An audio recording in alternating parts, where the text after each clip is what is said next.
tenga que ver directamente con el cliente, siempre dejo esta diapositiva cuando hablamos de este tema para que vean todo lo que tiene ese enemigo, ¿no? Entonces un asesino y se ve muy impresionante, pero realmente no solo es la nicotina la que hace daño. Otra cosa, cuando hablamos nosotros de toda la patología de las enfermedades cardiovasculares, hipertensión, diabetes, dislipidemia, que ustedes saben que es un factor de riesgo cardiovascular y que es un factor de riesgo cardiovascular modificable. Entonces, por eso las intervenciones que se hagan en esta patología pues modifican el riesgo cardiovascular. Otro problema que tenemos nosotros es el de sedentarismo. Esa foto es real, no es mentira. Ustedes ven que para escalera eléctrica hay cola, ¿no? Y la escalera que está sin, la que no es eléctrica, la escalera normal, van subiendo apenas 2 personas, ¿no? Y uno lo ve, me llama la atención, uno ve, va al centro comercial y la gente está esperando, y generalmente son jóvenes, ¿no? Esperando el ascensor. Y uno, para subir 1 o 2 pisos de un centro comercial, esperan el ascensor, ¿no? Y a veces lo esperan 2 y 3 veces porque llega lleno, ¿no? Entonces, eso es otro factor de riesgo, también modificable y muy fácilmente modificable. Y lógicamente, hoy vamos a hablar de esto que pues, se relaciona mucho, aunque no necesariamente, ¿no? No quiere decir que siempre que haya dislipidemia y obesidad, porque ustedes saben que hay personas con alteraciones en los lípidos sin necesariamente ser obesos. Digamos, a grandes rasgos, de forma muy sencilla, pues la dislipidemia es esto, ¿no? Alteraciones en las concentraciones de los lípidos, colesterol, triglicéridos y obviamente todas las fracciones del colesterol, y que se asocian con un riesgo para la salud, ¿no es cierto? Aumenta el riesgo de arteriosclerosis, ustedes lo saben, que obviamente cuando hay dislipidemia, cuando aumenta las concentraciones LDL, pues se forman esos ateromas, es un riesgo para cardiopatía isquémica, y ese riesgo, por eso casi que todos los nuevos enfoques en el manejo o todas las metas se enfocan precisamente en este LDL, ¿no? Que es el más aterogéneo. Los triglicéridos también se considera factor de riesgo, pero cuando hay triglicéridos muy altos, mayores de 1000, que ya es unos triglicéridos extremadamente elevados, se asocian más o el riesgo es mayor para pancreatitis, ¿no? No es tan raro, realmente uno antes veía, pero sí créanme que he encontrado triglicéridos de 1400, 1800, ¿no? O sea que eso es muy, muy alto. Pero de todas formas lo que vemos nosotros es que el colesterol, que la dislipidemia, pues son un factor de riesgo y que el control de ese factor de riesgo es importante. Esta gráfica nos muestra, digamos, los factores de riesgo que son modificables, pero fíjense, por ejemplo, cuando hablamos ahora de dislipidemia, un colesterol muy alto, se dice que hay un 3.45% de riesgo. Cuando habla de hipertensión, la hipertensión también es un factor de riesgo cardiovascular, 2.25, la intolerancia a la glucosa, la diabetes, 2.7. Cuando se combinan, fíjense que si combinamos dislipidemias, intolerancia a la glucosa, se aumenta al 4.2. Cuando hay hipertensión e intolerancia a la glucosa, se aumenta a un 6. Y cuando hay dislipidemia e hipertensión, un 5.25. Pero cuando se suman los 3 factores de riesgo, cuando hay dislipidemia, hipertensión, intolerancia a la glucosa, un 9.3% de riesgo. Entonces, obviamente que el modificar ese factor de riesgo es bien importante. Por eso nosotros vemos que todos, y tal vez dentro de los fármacos que ayer ya mencionaron algunas, en algún momento las famosas estatinas, son fundamentales para controlar esa patología y lógicamente reducir el riesgo, ¿no?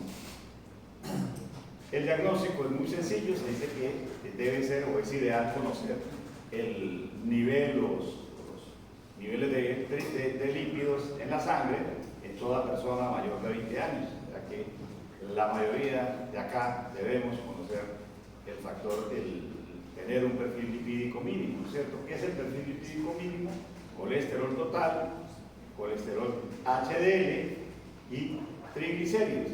Eso es básicamente lo que se puede, o lo que uno pedir en cualquier paciente mayor de 20 años, ¿cierto? A veces cuando uno está en consulta y ustedes de pronto lo ven mucho, la gente llega cada rato con ganas de hacerse exámenes de colesterol y triglicéridos cada rato, ¿no? Y ya los mira uno y el paciente, cuando yo hacía consulta, yo hacía consulta en Ecopetrol y obviamente que Ecopetrol es digamos, tiene un servicio de salud muy bueno, no tienen derecho, pues, o sea, no hay ninguna limitante, entonces a veces se abusa mucho de eso, ¿no? Los pacientes de Ecopetrol cada rato, cada 6 meses querían hacerse exámenes de colesterol, ¿no? O sea, esto es lo que demanda mayor de 20 años, un examen. Y cuando la persona tiene niveles que están normales, se hacen cada 5 años, no antes, no se justifica, pero hay unos pacientes que a los 2 meses quieren hacerse exámenes. ¿Para qué si usted lo tiene normal? No hay necesidad, no hay ninguna, a no ser que haya habido algún cambio importante. Yo tengo un paciente que pesaba 70 kilos y llega a la consulta con 90 kilos, pues seguramente ha habido alguna cosa, entonces ahí sí amerita. Pero normalmente si los valores están, no, si está bien, no se debe repetir antes de 5 años. Esa es una cosa que los pacientes no quieren entender a veces. Esto es el perfil lipídico, colesterol total. Se recomienda que la persona no haya tenido una comida abundante 12 horas antes, ¿cierto? Si usted se va a hacer el examen mañana, ayunas, no va a ir el día anterior a las 10 de la noche a comer una pizza o esos perros que les gusta a ustedes con los que le echan más salsa que perro, que salchicha. Entonces no es lo aconsejable. Y el colesterol LDL, que no está acá, se calcula. El colesterol LDL puede calcular por esta formulita que dice que es colesterol total menos la relación de colesterol HDL más triglicéridos sobre 5. Eso nos permite calcular el LDL. Es sencillo, no hay ningún inconveniente, no es un examen muy costoso, pero sí se debe tener, ¿no? Cualquier persona debe tener ese examen para que usted cómo está. Vuelvo y les digo, si está normal, no es necesario antes de 5. Estos son los valores normales. Fíjense que así como ha sucedido en hipertensión, ¿no? Ya se habla que la hipertensión normal es menor de 120/80, ¿no? Antes ya se decía prehipertensión y se permitía. Cuando yo estudié, no hace mucho tiempo, puedan hacer que porque, mejor dicho, el examen entrante es muy difícil, pero cuando yo estudié realmente se decía que las personas mayores, que una persona de 30 años se le permitía que la tensión estuviera un poquito alta, ¿no? Créanme que se asumía uno de eso, que si la persona tenía 150, 90, no, es por la edad, ¿no? Ya ahorita no, se considera que eso es un riesgo y punto, para cualquier edad. Debe ser normal. Y lo mismo ha sucedido con el colesterol, con la glicemia, siempre se ha ido bajando. Ahorita se dice que el colesterol normal, total, menor de 200 miligramos, HDL mayor de 45, el colesterol LDL, si no hay factor de riesgo, es menor de 100, pero cuando hay factores de riesgo, por ejemplo diabetes, debe ser menor de 70, y los triglicéridos también se tenían que eran menores de 200, actualmente lo normal es menor de 150, eso es lo óptimo, lo normal, ¿no? Lo óptimo, más que normal, ¿no es cierto? Entonces, fíjense que son metas, pues a veces un poco estrictos, a veces no es tan fácil llegar a esto. Pues obviamente se insiste mucho en la dieta, en una serie de cosas y el tratamiento farmacológico cuando es necesario. Esta es la estratificación del riesgo, se dice que el riesgo es muy alto cuando una persona ha tenido SB o un infarto agudo del miocardio, o sea que yo estoy en esa clasificación de riesgo muy alto, ¿no es cierto? Paciente que tenga diabetes, otro factor de riesgo cardiovascular, pacientes con falla renal, con tasa de filtración menor de 30 mililitros por minuto, y el score de riesgo cardiovascular a 10 años mayor de 10%, ¿no? Bueno, ya salgo ahí porque ya lo hicieron ustedes, ¿no? Entonces ya se disminuye el riesgo, ya estamos destapaditos, ¿no? El riesgo alto, cuando hay dislipidemias familiares, hipertensión grave o hipertensión no controlada, diabetes sin otro factor de riesgo cardiovascular, cuando hay falla renal, una tasa de filtración de 30 a 60, y el riesgo está entre el 5 y menos de 10% a 10 años, ¿no es cierto? Riesgo moderado, digamos que es entre 1 y menos de 5, y el riesgo bajo es un score de menos del 1%. Eso es lo que se tiene, y con base en eso también se mira el manejo que se debe hacer en algunos pacientes. Este es el objetivo del LDL, entonces el riesgo muy alto, el LDL está menor de 70 miligramos, ¿sí? El riesgo alto, LDL menor de 100 miligramos, el riesgo moderado, LDL menor de 115. Hace 1 o 2 años decía que 120, pero lo ideal es eso, ¿no? de una persona que no tiene riesgo, realmente que es un riesgo bajo o moderado, con un LDL por debajo de 115 uno puede estar tranquilo, pero fíjense que cuando hay riesgo alto o muy alto, menor de 70, ¿no? Entonces, cuando un paciente diabético, el LDL tiene que estar menos de 70 miligramos, y eso es una meta que se busca con el tratamiento. Los triglicéridos, yo les decía que también los triglicéridos se consideraban un factor no importante, pero ahora se dice que es un factor de riesgo también, un riesgo moderado. Es muy importante cuando, además de que están altos los triglicéridos, también hay el colesterol alto y HDL bajo. O sea, cuando nosotros tenemos una dislipidemia mixta, hay personas que uno encuentra que tienen colesterol elevado con unos triglicéridos normales o dentro de parámetros normales, o al revés, ¿no? Hay pacientes con hipertrigliceriemia, pero con colesterol dentro de valores normales, ¿cierto? Entonces, pero cuando hay las dos cosas, pues eso aumenta, ¿no es cierto? La hipertrigliceriemia también se acompaña de intolerancia a la glucosa, ¿no es cierto? Y entonces eso lleva a que haya mayor riesgo de aterogénesis, porque son LDL mucho más densos y que tienen mayor posibilidad de ocasionar placas de ateroma. Entonces, ya decíamos que es un factor de riesgo coronario, ¿cierto? Que está relacionado con diabetes, con la hiperlipidemia familiar y, digamos, cuando se asocia a obesidad también. Importante también los triglicéridos ahora creo que más adelante lo volvemos a mencionar, pero cuando se habla de hipercolesterolemia aislada, la dieta es importante, pero no es tan preponderante como los triglicéridos, ¿no es cierto? Cuando uno encuentra pacientes a veces inclusive, puede ser, si uno ve un paciente que tenga riesgo moderado, ¿cierto? Y que tenga colesterol alto, niveles de colesterol por arriba de 260, 300 miligramos, debe recibir tratamiento farmacológico, porque la sola dieta no es suficiente para controlar colesterol alto, ¿cierto? Los triglicéridos, al contrario, cuando uno encuentra pacientes con triglicéridos de 400, 500 y se somete a una dieta baja en carbohidratos, azúcar y grasas, obviamente, y los niveles de triglicéridos pueden normalizarse. Entonces la dieta y el ejercicio impacta más en los triglicéridos altos que en el colesterol. No quiere decir, vuelvo y le digo, que no sea necesario, ¿no es cierto? Obviamente que es necesario y obviamente que impacta, pero no es tanto el impacto como con los triglicéridos. Entonces, aquí están otra vez, LDL aumentado, ¿cierto? También aumenta el riesgo de cardiopatía coronaria. Antes les repito que hace unos años se decía que prácticamente los triglicéridos como que no se les tomaba muy en cuenta, pero obviamente que ahora sí se tiene en cuenta, y mucho más si no encuentra un paciente con triglicéridos de 1000 o más, el riesgo de pancreatitis es bien alto. Entonces por eso también hay que poner al paciente en dieta, ejercicio, cuidar el sobrepeso, etc., ¿no? Eso es. ¿Cuáles son las metas del tratamiento? Obviamente que, ya lo hemos dicho, el LDL es el objetivo, pero no solo quiere decir que el LDL, ¿no? También dentro de las metas del tratamiento, lógico, como en hipertensión, como en diabetes, uno siempre insiste no solo en el manejo farmacológico, y ya las guías hablan de cambios terapéuticos en el estilo de vida, ¿no?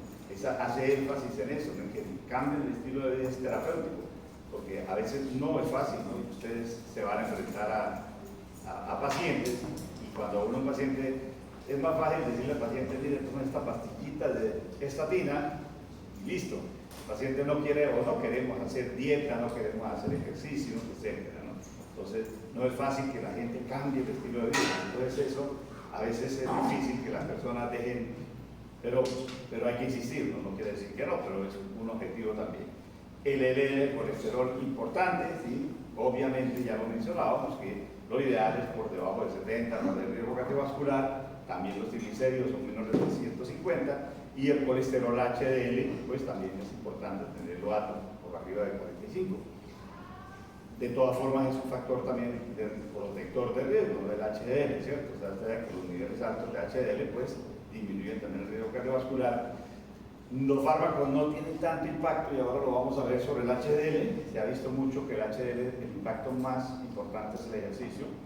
Yo creo que todos acá son de muy buenos deportistas, entonces no tenemos problema en eso, no hay que insistirles, ustedes son los que cuiden, ¿no es cierto? Estos son los cambios en el estilo de vida, ¿sí? Que es lo que se tiene que insistir. En nuestro medio no vemos esto, ¿cierto? Pero estas fotos reales, ¿sí? Toca quitar la carita. son fotos reales, ¿sí? Que son personas, si ustedes miren, esta persona es una persona joven, ¿no? Que miren ese riesgo tan terrible, la obesidad central de que se habla que es la más importante. Esta señora hay que reconocer que lo que tiene mucha resistencia es el banquito, ¿no? Se aguanta todo lo que quiera, bueno, pero nosotros, aunque ya lo vemos, ¿no? Pero bueno, uno cuando está en Estados Unidos ve uno, eso es lo usual, ¿no? En Colombia uno ve a una persona esta y pronto, como usted va a mirar, en Estados Unidos casi que pasan desapercibidos, por eso allá ven tantos carros grandes, ¿no? Imaginen un par de nelecones de eso metidos en un espargo. Aquí lo tiene la esposa en un espargo, cabe. Entonces, allá toca en pura Homer, pero se vende la Homer, pues imaginen esta señora, realmente no cabe. Y eso es frecuente. En Estados Unidos no es raro ver esto. Eso es algo casi que corriente, ¿no? Y además que son chiquitos, muy bien. Pasan y son de 2 metros, entonces bueno, la dieta, importante, obviamente, el ejercicio también, nadie, no sobra siempre insistir, las personas, realmente uno ve el sedentarismo extenaz, ¿no? Se critica uno, yo debería hacer un poco más de ejercicio, aunque cuando estaba de la edad suya sí hacía mucho ejercicio, sí era un buen deportista, ya para pues, siempre los años y el accidente y todo, pero sí hacía ejercicio, hacía gimnasia olímpica, me gustaba ir al Nevado, no pude ir al Everest porque vino el accidente, pero sí estaba dentro de mis planes, pero sí fui al Cocuy unas 5 veces. Y el tratamiento farmacológico y obviamente cuando hay causas secundarias, hipotiroidismo, etcétera, se deben tratar. Entonces, la dieta, recordar un poquito, no es que se haga esto, pero digamos que se dice que la dieta máximo el 30% debe ser de grasas y máximo esas 30 deben ser grasas saturadas, ¿no? Se recomiendan aceites, etcétera, no reutilizar el aceite. Esos, pues, las comidas callejeras tienen el problema, ¿no? Cuando uno ve estas hamburguesas de esos aceiticos se han utilizado varias veces. ¿Sí? Claro que buen sabor sí tienen, no hay que desconocer que son muy buenas, pero de vez en cuando se puede. El problema no es a toda hora, ¿no? Aumentar la ingesta de grasas vegetales, el pescado.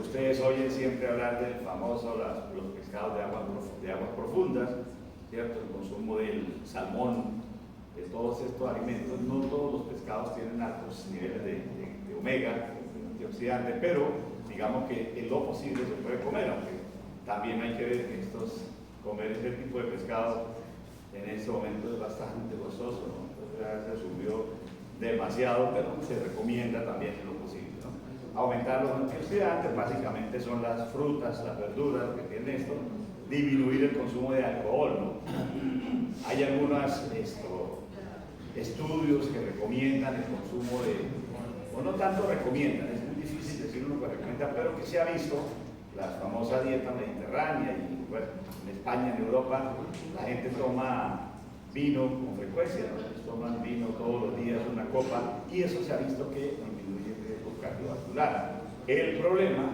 es que no se puede acumular, ¿no? No puede decir, entonces no me tomo la copa el lunes más también, pero el viernes y el sábado me la tomo toda, y eso no se puede porque ahí sí se aumenta el riesgo. Entonces, es disminuir el consumo.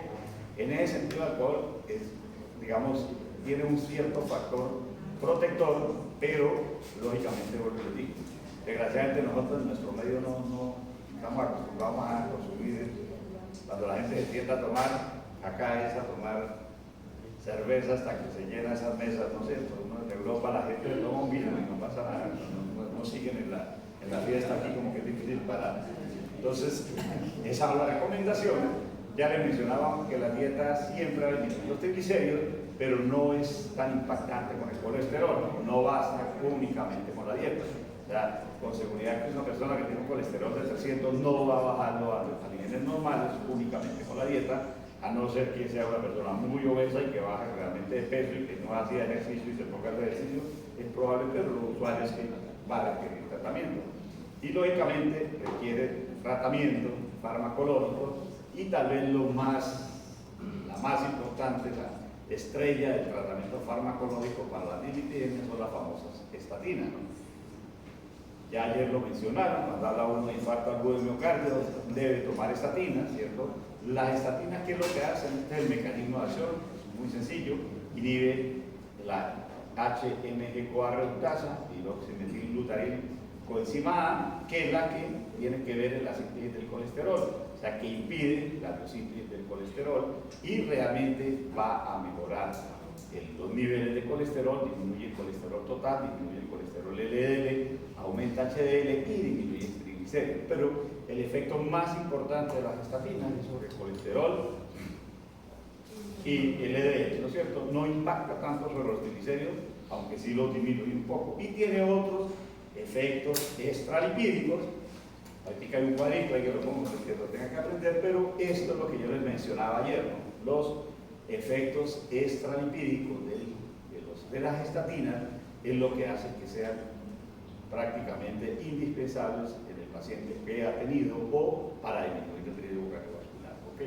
Entonces, no es solo los niveles, ¿no? Yo les repetí ayer, si ustedes encuentran pacientes con un LDL de 70, a veces los médicos tienden a suspender el tratamiento cuando no es por los niveles de LDL, es por todos estos efectos extralipídicos que hacen que, independiente de eso, hay que seguir tomando la estatina, obviamente que todos los cuidados, vamos a ver, y si el paciente la está tolerando. Si el paciente tolera las estatinas, no hay ningún problema, ¿cierto? Y en general son bien toleradas. Esta es la gráfica como esta, es la HMG-CoA reductasa, a partir de hecha acetil-CoA, y viene la síntesis del colesterol. Y este efecto acá sobre la HMG-CoA reductasa también disminuye la prenilación de proteína G, que son importantes en el anclaje allá a nivel de inflamación, de oxidación, etcétera, y por eso a eso se deben los efectos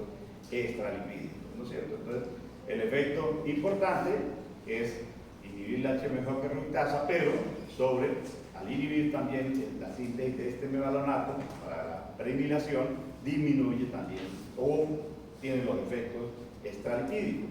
Esta es la tablita, la acabo de sacar, pero no es que no se asusten, no está, pero si ustedes miran es todo lo que decía antes, ¿no es cierto? Aumenta la producción del óxido nítrico, todos sabemos las ventajas del óxido nítrico, disminuye la síntesis de endotelina, aumenta la producción del miocardio, aumenta la respuesta vasodilatadora a la acetilcolina, o sea, son todos efectos, por ejemplo, en el infarto del miocardio, una recomendación siempre, cuando llega el paciente, lo primero que le están dando a uno es estatinas, eso pues puede ser favorecer o disminuir la muerte del sector isquémico del miocardio. Disminuye la generación de especies reactivas, todas sus propiedades antioxidantes, ¿cierto? Inhibe la peroxidación lipídica, disminuye la expresión también génica de la angiotensina 1, que es importante en la hipertensión también. Aumenta, y esto se ha visto que aumenta la estabilidad, son propiedades antiinflamatorias, pero aumenta la estabilidad de la placa ateromatosa y aumenta la disponibilidad de óxido nítrico, ya lo mencionamos. Hay trabajos hechos sobre todo con rosuvastatina en los que han demostrado que la placa de ateroma disminuye con el tratamiento a largo plazo de la estatina, de la rosuvastatina. Seguramente con las otras también, ¿no? Lo que pasa es que a veces estos estudios se hacen con las estatinas que más se venden, porque eso genera ventas, pero también tiene un costo. Entonces a veces de pronto hay sesgo. Yo pienso que todas las estatinas tienen más o menos tienen los mismos efectos, seguramente que tienen también el efecto sobre la placa de ateroma, pero hay demostrado con la rosuvastatina. Disminuye la proteína C reactiva, etcétera, ¿no es cierto? Y que tiene propiedades también antitrombóticas, inhibe la agregación plaquetaria, o sea que todos esos efectos, si ustedes miran, son efectos importantes de las estatinas, independientes del colesterol, ¿no? En alguna charla que dio por acá, alguna vez que hablaron de estatina y todo, exagerada, como una exageración se decía, creo que el doctor Patricio mismo era el que decía, o alguno de estos que vino, el doctor Moncada, que decía que prácticamente que deberían recomendar que en el agua, en los acueductos le pusieran estatinas, inhibidores de la ECA para que todo el mundo tomara, porque eso favorecía, obviamente que es una exageración, lo entendemos, pero realmente es por todas las bondades que tienen estas estatinas. Entonces es recomendable el uso de ellas, por eso también son de los fármacos más vendidos, ¿no? Ya les decía que las estatinas reducen el colesterol en un 30% más, algunas hasta un 50%, reducen LDL también hasta un 50, 40%, o sea, es una reducción muy, muy importante de LDL. Los triglicéridos de un 10 a un 20%, realmente no es tan marcado el efecto, seguramente ni siquiera 20, 10%, y aumentan las HDL también en una fracción relativamente importante, ¿no? Hasta un 15%, pero lo fundamental es esto, ¿no? Las LDL es la que más reduce LDL, porque estamos hablando de un 40%, pues obviamente que es un impacto bien importante. Tiene algunos efectos colaterales, ¿no? Unos problemas, sobre todo, digamos a nivel gastrointestinal, son bien toleradas. Algunas personas se quejan un poco de meteorismo, inicialmente diarrea, pero en general se toleran bien. Mialgias o miositis sí pueden producir las estatinas. Hay personas que inclusive tienen que suspenderlas porque empiezan con dolores musculares y hay que estar pendientes de eso, ¿cierto? Aumentan las CPK, las transaminasas. Hay que estar controlando a los pacientes que están tomando estatinas cada 6 meses, dependiendo, ¿no? Para mirar esos niveles de transaminasas, porque puede aumentarse. Hay alguna presentación actualmente de estatinas con fibratos, que no es la que tiene que tenerse más cuidado, sobre todo por el riesgo de mialgia, ¿no es cierto?, de miopatías. Por eso hay que tener mucho cuidado con la combinación. No es lo ideal, pero en general son bien toleradas. Digamos, medir niveles de transaminasas, mirar problemas musculares, y en general se toleran bien las estatinas. Casi que no es muy frecuente que haya que suspenderla por el tratamiento prolongado. Aquí están las estatinas disponibles. Las más utilizadas en nuestro medio son estas dos, la atorvastatina. Estas son las dosis, se dice que de 10 a 80 miligramos, algunos pacientes requieran, algunos recomiendan hasta 80 miligramos, pero en promedio, lo mismo la rosuvastatina, están en promedio 20 miligramos, la atorvastatina en promedio son 40 miligramos, digamos que es la dosis más habitual. Está la simvastatina, la rovastatina, todas estas están disponibles en nuestro medio. Luego les digo, las más utilizadas son estas, atorvastatina y rosuvastatina. Esta ezetimibe no es una estatina, está ahí porque se utiliza mucho asociada a estatinas, pero ya vamos a verla más adelante porque se utiliza, ¿no es cierto? En general, pues son estas, es fácil de aprenderse porque todas terminan en estatina, ¿no? Estas son las indicaciones importantes.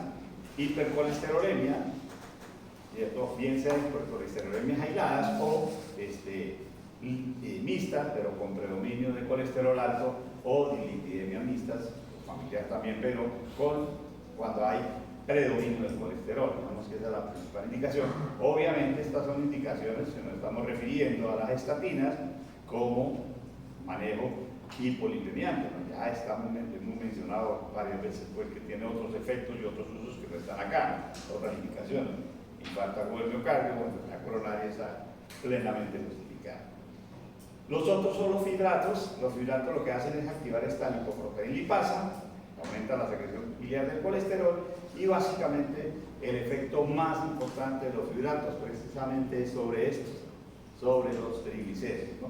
Los fibratos, decíamos que las estatinas impactan sobre el colesterol un 10-20%, mientras que los fibratos hasta un 50%. O sea, cuando hay dislipidemia, el mayor predominio de triglicéridos, los fibratos están indicados, ¿cierto? Disminuyen la LDL muy poco comparado con las estatinas, multiplicaron el porcentaje, y tienen también un efecto sobre la HDL que la pueden aumentar un poco, ¿cierto? Básicamente esos son los efectos que tienen. Entonces, disminuir triglicéridos, aumentan HDL y disminuyen LDL, no tan marcado como las estatinas. Tiene algunos efectos colaterales, colelitiasis, de ellas es el fenofibrato, es uno de los que más se relaciona con colelitiasis, dolores abdominales y meteorismo.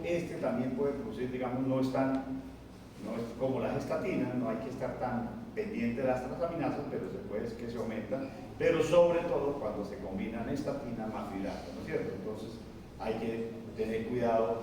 Se pueden combinar, hay pacientes que requieren, por ejemplo, para tener en cuenta que tienen colesterol alto, triglicéridos también muy altos, que no se controla muy bien con únicamente estatina, o que requieren estatinas porque a pesar de que tengan más triglicéridos elevados, haya tenido algún problema cardiovascular, entonces sabemos de los efectos benéficos de la estatina, entonces de pronto se pueden combinar, pero hay que tener mucho más cuidado cuando están combinados por el riesgo de miopatías y de problemas hepáticos cuando hay la combinación.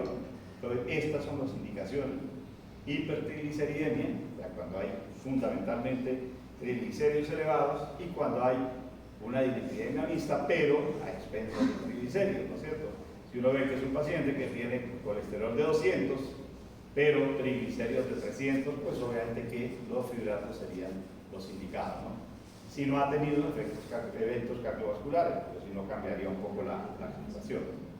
Estos son los fibratos disponibles, tal vez el más utilizado, los dos más utilizados, el gemfibrosilo, ahí están las dosis, los que las tengan que aprender, no me las vamos a preguntar, pero más adelante en mis internet las pueden preguntar.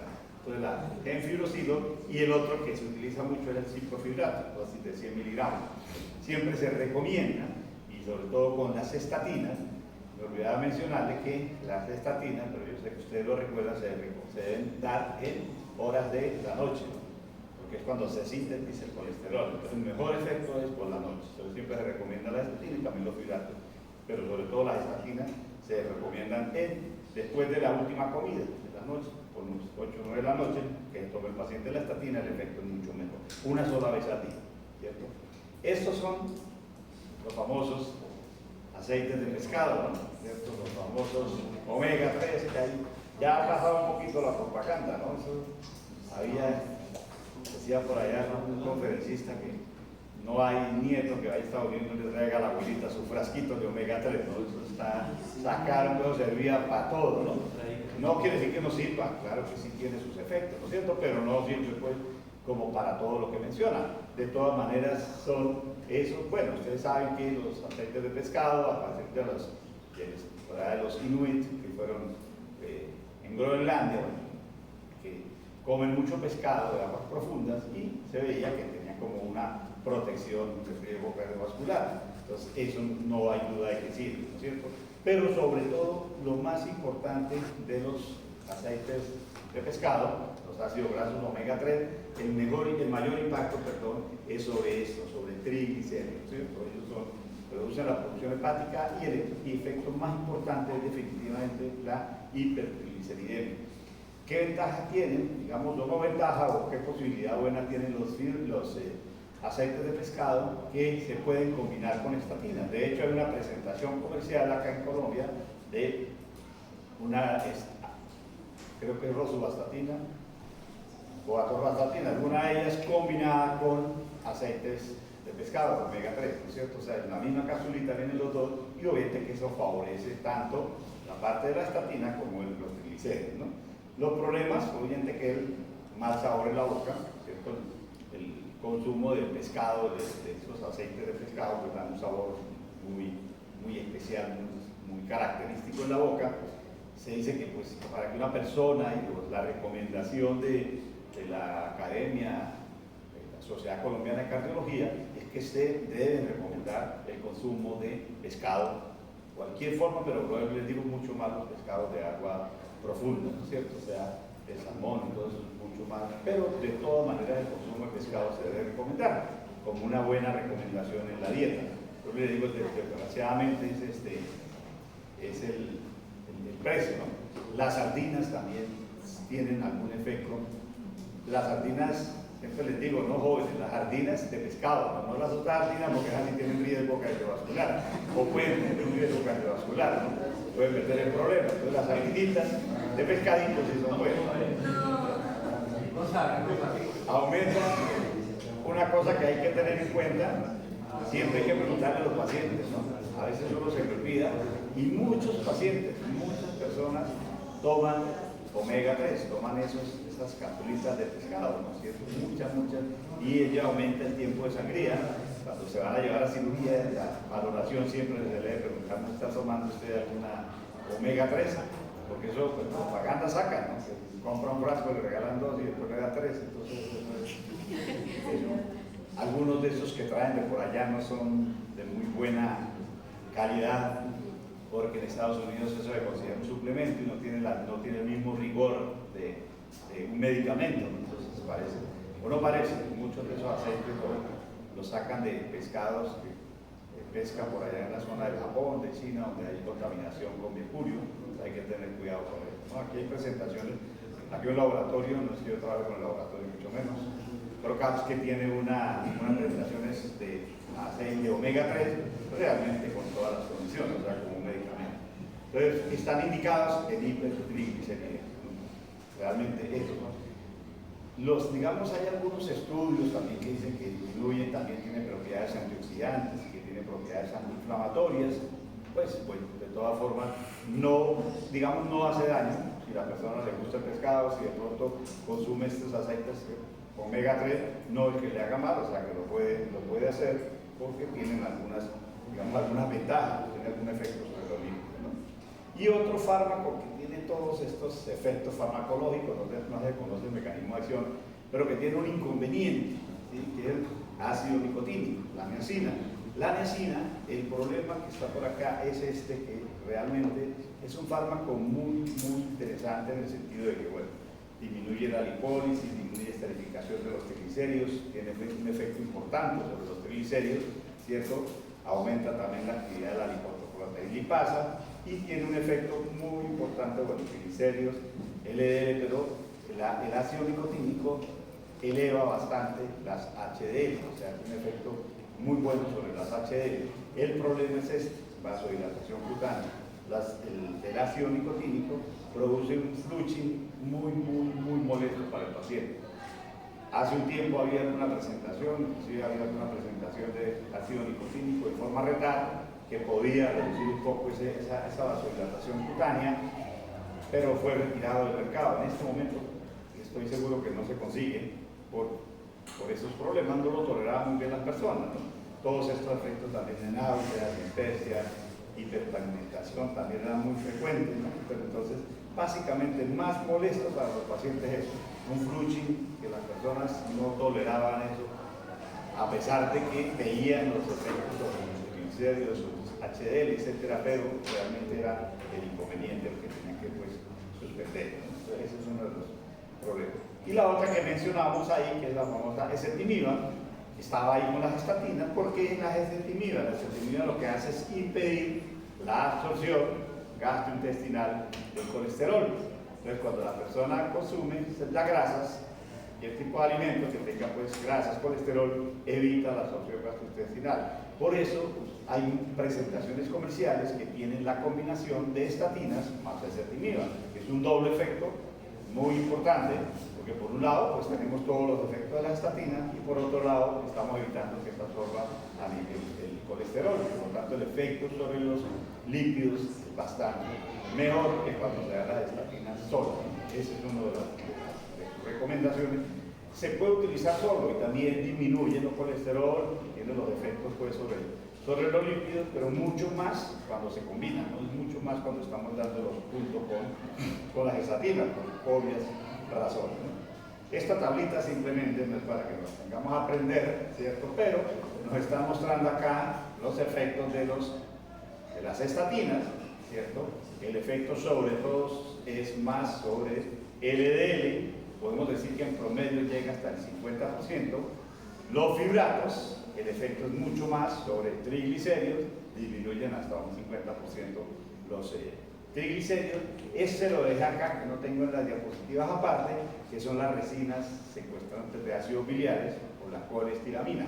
Básicamente la colestiramina, digamos que se usa cuando hay intolerancia, puede ser, o en personas jóvenes que tengan dislipidemia, sobre todo de hipercolesterolemia, o no sobre todo, hipercolesterolemia, porque la colestiramina básicamente disminuye el LDL, aumenta HDL, pero tiene un problema sobre los triglicéridos, aumenta triglicéridos, ¿no? Entonces, están indicados las resinas secuestrantes de ácidos biliares en dislipidemias de colesterol únicamente, no cuando hay triglicéridos elevados. Los fibratos ya los mencionamos ahí. Aquí están Efectos adversos más importantes de las estatinas, los efectos sobre el hígado y el músculo, miopatía. La resina se produce mucho, sobre todo dispepsia, ¿no? Distensión abdominal, la colestiramina y los fibratos, pues también la colelitiasis, la dispepsia, etcétera, y la miopatía, pero no tan más, ¿no? Y el ácido nicotínico, yo les mencionaba que el ácido nicotínico tiene un muy buen efecto sobre el HDL, ¿no? Podemos decir que llega hasta el HDL hasta aumentarlo hasta un 35%, es una de las grandes o de las bondades importantes del ácido nicotínico, y también fíjense que disminuye los triglicéridos hasta un 50%, entonces eso pues es bien interesante, pero desgraciadamente, como les decía, el flushing facial es un problema de los de ellos, ¿no? Y la cetimida sola también tiene algún efecto sobre LDL, sobre HDL y sobre triglicéridos, mucho menos que son las estatinas. Pero la combinación de las dos, y de hecho el cetimida casi que no se usa sola, solo hay las presentaciones comerciales casi todavía ni junto con las estatinas, ¿ok? Entonces no está solo disponible. Y por último, son estos nuevos que han salido, ¿no? Que son los famosos inhibidores de esta proteína, de la PCSK9. No copié el nombre porque casi que no puedo ni pronunciar, pero ustedes como son curiosos lo van a ver. Es uno de los nuevos, es un anticuerpo monoclonal que se une a esa proteína, ¿cierto? Y lo que hace eso es que disminuye o evita la degradación de los receptores de LDL, ¿cierto? O sea, que los receptores de LDL hacen que a nivel hepático eso se vaya a la célula y se degrade la LDL, pero el receptor puede regresar a la superficie y tener la posibilidad de tener coger más LDL para degradar. Esta proteína, esta PCSK, ¿cierto? Lo que hace es que disminuye la degradación del LDL. Entonces, al disminuir la degradación del LDL, porque disminuye, entonces lo que se ve es que las personas que tienen dislipidemia o hipercolesterolemia familiares, en los cuales los niveles de colesterol son muy elevados y no disminuyen con estatinas, ¿no? Definitivamente, donde hay riesgo cardiovascular y unos pacientes que tienen colesterol no disminuyen con estatina, o empezar a utilizar estos anticuerpos monoclonales. Aquí están dos de los que están en Colombia, no, este es el que se consigue más acá, el Evolucumab, que es un anticuerpo monoclonal. El efecto sobre el colesterol es brutal, o sea, es definitivamente impresionante. Baja tanto el LDL, ¿cierto?, que inclusive se cuestionaba, y hay trabajos, no sé si está acá, se cuestiona si esos niveles tan bajos de LDL puede traer problemas cognitivos a los pacientes. Entonces, eso es uno de los que bajaba el LDL a 30 miligramos, 20 miligramos, o sea, el efecto es impresionante, y obviamente que está indicado en los pacientes, ¿no? Hipercolesterolemia, hipercolesterolemia familiar, ¿no? Entonces, es un anticuerpo monoclonal, se administra por vía subcutánea, la dosis es de 140 o 400 miligramos por vía subcutánea 2 veces al mes, cada 2 a 4 semanas. El inconveniente, bueno, aquí vemos nosotros que tiene algunos efectos, hay trabajos todavía, tiene dos problemas. Uno, que es que tiene muy poco tiempo. Esos anticuerpos monoclonales, creo que hace 3 o 4 años se están utilizando. Entonces, de todas formas, con esos medicamentos hay que tener como cierta prevención. Yo pienso, en mi humilde opinión, que eran indicaciones hipercolesterolemia familiar, ¿no? Porque uno ve que ya empiezan, inclusive en algunos congresos, empiezan ya a hablar mucho de estos anticuerpos monoclonales. Entonces, el paciente que tiene 240 de colesterol, de una vez le ponen eso, ¿cierto? Y el tratamiento mensual, seguramente por eso también baja el colesterol, ¿no? No le queda plata para comer, vale 1.500.000 pesos, 1,5 millones valen las 2 inyeccioncitas, al mes vale 1,5 millones. Entonces, eso, ahí es cuando uno se cuestiona, ¿no? A veces uno dice, pues hay que mirar, ¿no? Qué tan, obviamente que hay indicaciones. Hay pacientes, hay un paciente que tiene una hipercolesterolemia familiar y tiene antecedentes de enfermedad coronaria, pues hay que utilizarlo, ¿cierto? Y usted dice, definitivamente lleva 5 años con estatinas y el colesterol, y uno lo ve, pues, pero no es como, a veces se abusa, ¿no? Los médicos a veces son muy dados a lo último, salir y formular a lo loco, ahora que está toda la discusión de la reforma de la salud, ¿no? Cuestionan a veces, no, es que tienen que poner tutela porque los médicos están quitando. Muchas veces hay que ser muy prudente en los tratamientos, no solo porque son medicamentos nuevos, lo que también uno tiene que evaluar mucho, y hay trabajos, yo los traigo verificado, esto está muy nuevo, pero hay trabajos que están evaluando riesgo-beneficio y dice que, o no, perdón, no riesgo-beneficio, costo-beneficio, dice que definitivamente no es costo-beneficio adecuado. O sea que el beneficio versus el costo no es conveniente. Quiere decir que es muy costoso para lo que se llega a obtener. Entonces hay que tener cuidado, pero bueno, está ya en el mercado, ya se consigue en Colombia y seguramente ustedes lo van a ver, entonces por eso ya pueden hablar que hay cuerpos monoclonales para el manejo de las dividendas. Entonces hay que tenerlo en cuenta, ¿no? Para que lo recuerden y mirar a ver. Bueno, el martes, entonces, dos anuncios parroquiales. El martes, entonces, viene el doctor Patricio a dar la charla de diabetes y corazón. El miércoles hacemos la correlación. Vamos a hacer, como no alcanzamos el martes, pero es un tema sencillo. Ellos van a hablar de tratamiento también dejen de la fábrica, no se para que va a ser tiempo, ya, espere que va a ser tiempo. Entonces van analizando el papelito,